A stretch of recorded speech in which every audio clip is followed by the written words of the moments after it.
সম্মানিত গাইজ, আসসালামু আলাইকুম। আমি দীর্ঘদিন যাবৎ পর আপনাদের জন্য একটা ভিডিও নিয়ে আসলাম। অনেক ব্যস্ততার কারণে ভিডিও করা হয় না।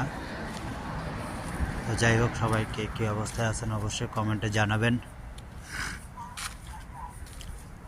আমি বর্তমান, যেহেতু অনেকেই জানেন, আমি সৌদি আরব বসবাস করি। দীর্ঘদিন যাবৎ ভিডিও করা হয় না বা ভিডিও করতে পারি না। তো আজকে আপনাদের জন্য একটা সুন্দর একটা ভিডিও নিয়ে আসলাম। মরুর বুকে সুন্দর একটা দৃশ্য।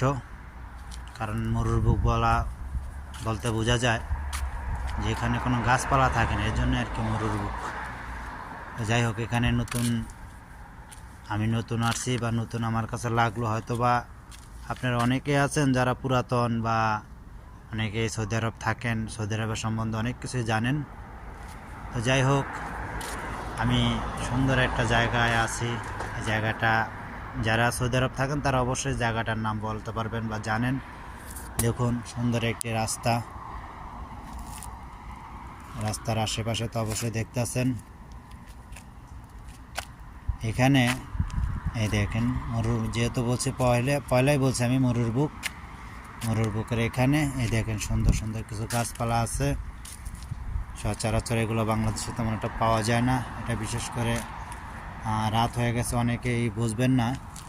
এটাকে বলা হয় জৈতুন গাছ, তারপরে আমাদের বাংলাদেশে বলা হয় ডালিম গাছ, তারপরে এটা নেসপাতি গাছ।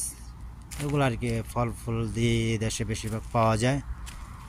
আমাদের বাংলাদেশে তো বিভিন্ন ধরনের গাছ পাওয়া যায়, দেশে তেমনটা নাই। আর সবচাইতে সুন্দর কথা, এখানে আইসা সৌদিরা আড্ডা দেয়, সময় পাস করে। এখানে এসে বসে তারা, আমরা যেমন বাংলাদেশে আমাদের একটা চায়ের দোকান থাকে, এখানে আমরা আড্ডা দিই, আর এখানে ওনারা এসে আড্ডা দেয়। সুন্দর একটা জায়গা, দেখলে খুব ভালো লাগে। আমি এখানে বর্তমান কর্মরত অবস্থায় আছি।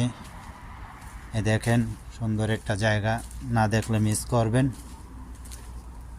হয়তো বাংলাদেশের মানুষ এগুলো দেখে না বা দেখার মতো কোনো পজিশন নাই, কারণ বাংলাদেশে এগুলো হয় না।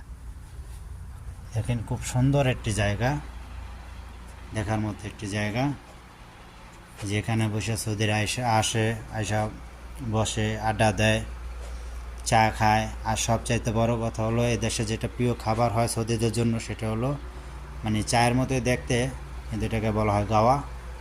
ওনারা এসে এখানে চা গাওয়া খায়, আড্ডা দেয়। আমার কাছে খুব ভালোই লাগে। জানি না কার কাছে কেমন লাগে, অবশ্যই কমেন্টে জানাবেন।